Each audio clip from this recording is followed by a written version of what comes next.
Architect here with Architect, and Verizon is trash, bro. Like, I don't think y'all understand exactly how trash and low key savage Verizon is, right?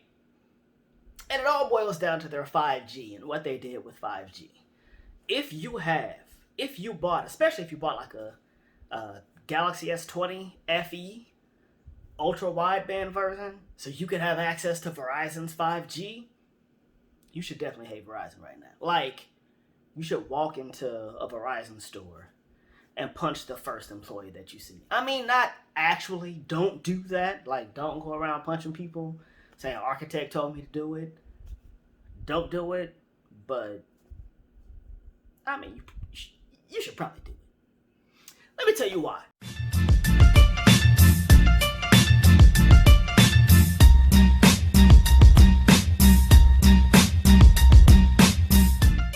So, let's rewind back about 6 or 7 months ago, right? Samsung comes out with the Galaxy S20 5G. Why was that a big deal? It was the first device that Samsung came out with. I would argue the first device by a major player in the smartphone hardware space that came out with a device that was 5G unlocked.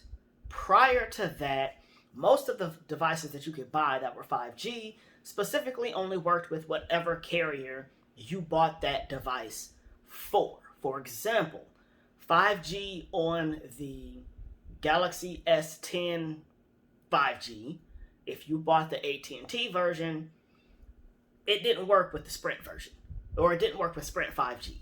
If you bought the Sprint version, it didn't work with T-Mobile 5G.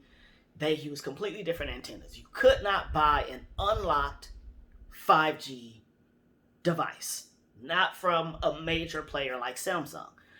So that was a big deal because the Galaxy S20 5G was the first device that you could buy that was unlocked from a major player. The problem is that Verizon did not support 5G in the standard Galaxy S20. Why is that? Well, I can tell you why. It's because when Verizon came out with 5G, Verizon specifically made it a point to only do ultra-wideband 5G. The whole reasoning behind it was that ultra-wideband is more reliable of a connection, which it is, and it also gives you faster speeds when you're connected to it, which it does. Theoretically. And I say theoretically because 5G is not in a place where you notice, in most places, a big difference between ultra-wideband 5G and the other version of 5G, which is called sub-6 mmWave. So as a result, if you wanted the Galaxy S20 5G and you wanted it to work with Verizon's 5G, you had to buy the Galaxy S20 5G ultra-wideband version. Now, the price was the same, $999 and $999. The difference came in the specs. And of course, Verizon wasn't going to put that front and center, but if you bought the Galaxy S20 5G ultra-wideband version, you got 8 gigabytes of RAM instead of 12, and you didn't have a micro SD card slot. It was just gone. I guess they got to put that ultra-wideband chip somewhere. So, you paid the same amount of money for essentially what was a lesser phone. Okay? Okay. All right. Fast forward to the summer. Samsung releases the Galaxy A71 5G and the Galaxy A51 5G. Both of those face the same situation.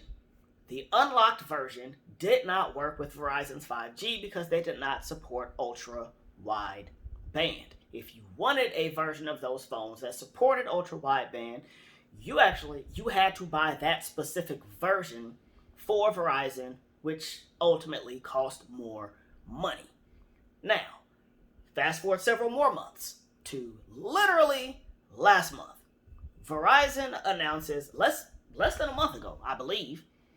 Maybe a little over a month ago, but like a month ago, Samsung announces the Galaxy S20 Fan Edition.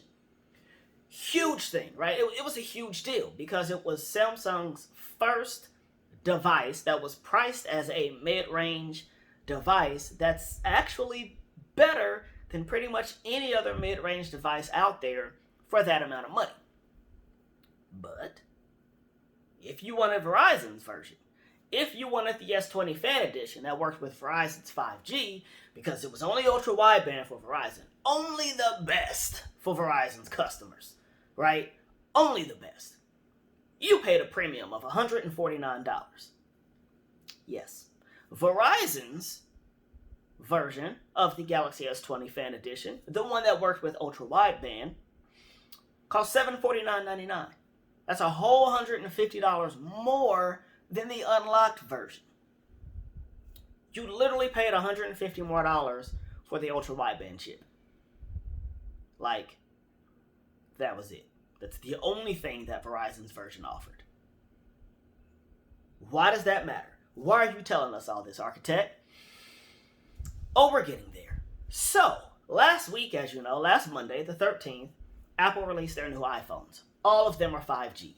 And as you know, Apple and Verizon have this relationship. I don't know what kind of relationship you want to call it, but, you know, when the iPhone first came out, you could only get it on Verizon for a while after it first came out, and eventually that, you know, exclusivity went away. You could get on other carriers, but Verizon and Apple have always had a almost like a symbiotic relationship.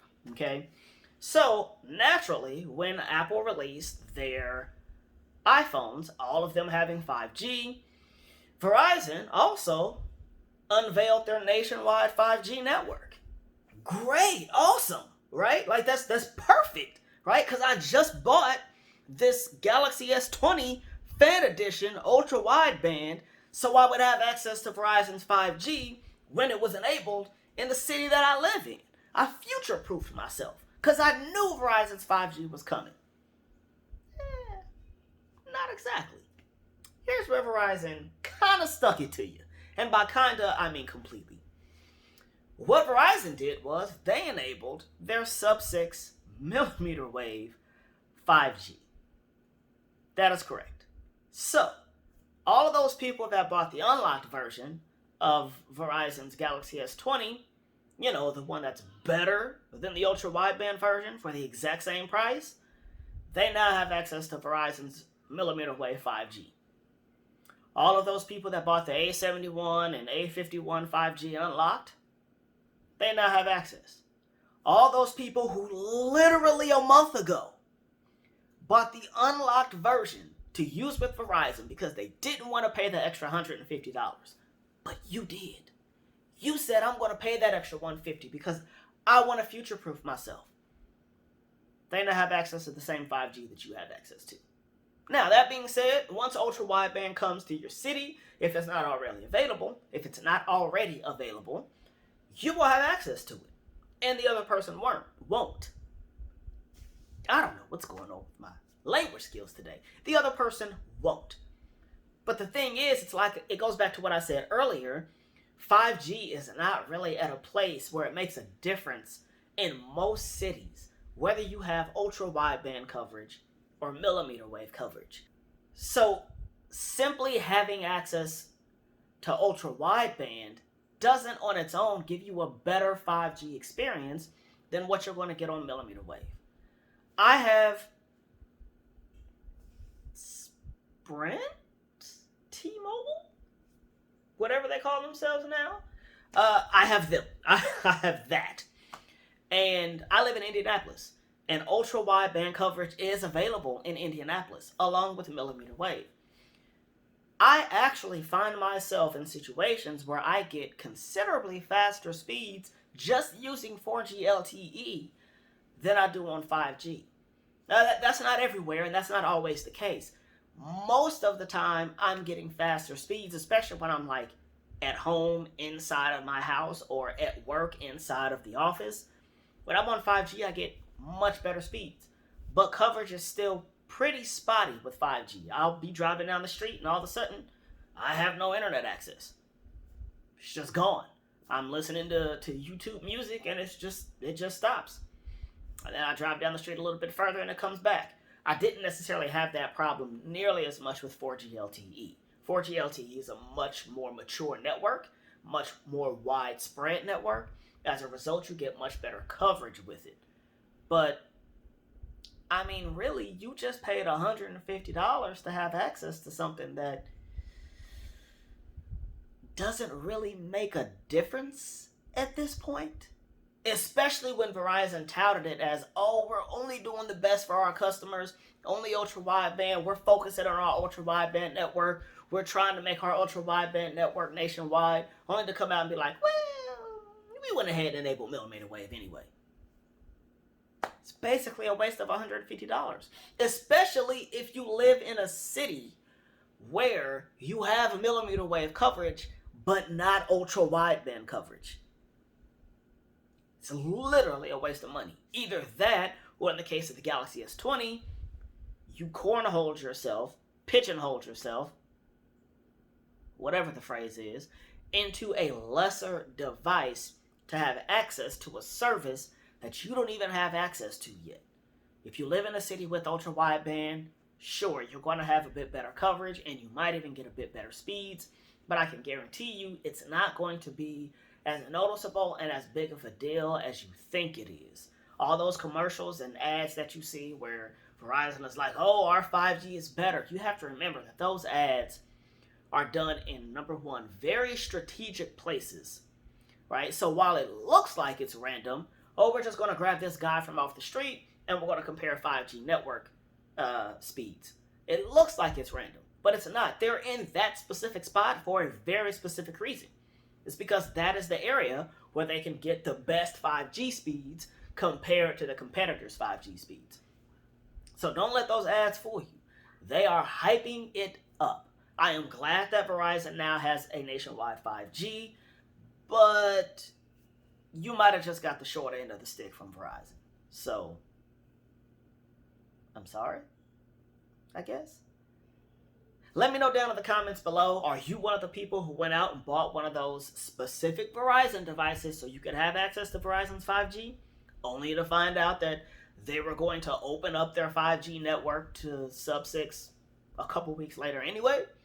Are you one of those people that bought the ultra-wideband version and maybe somebody else didn't, and you get better speeds on your phone than they get on theirs? Let me know down in the comments your guys' opinion. As always, this is Architect with Architect.